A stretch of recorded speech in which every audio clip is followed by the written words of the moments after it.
In today's video, I'm going to teach you how to use Git with WordPress. We'll walk through a simple path that shows you two popular approaches, using WP Pusher for Git-powered deployments and exploring a WordPress.com plugin called Deployer for Git.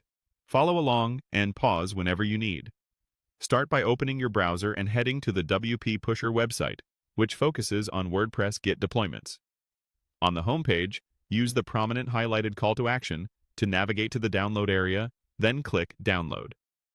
This gives you the plugin package you can keep handy for later installation.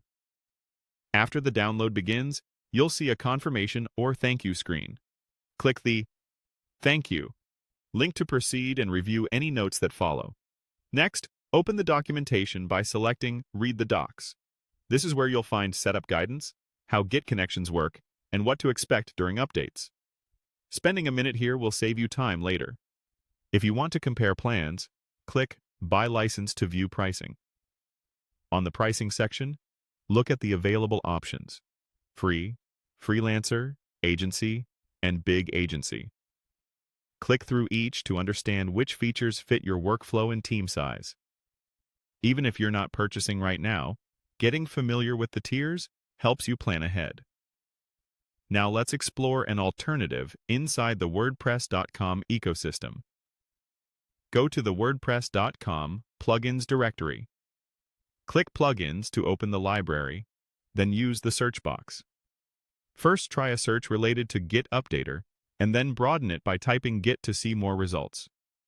From the results, select Deployer for Git and open its page. Here, review the description to understand the plugin's core features and supported workflows. Then check the changelog to see how actively it's maintained and what's changed recently. Finally, open the FAQs for quick answers on setup details and compatibility. When you're ready, click Get Started on the plugin page. This launches the WordPress.com setup flow with the plugin pre-selected. On the first screen, use the highlighted option to move forward. You'll be prompted to choose a domain.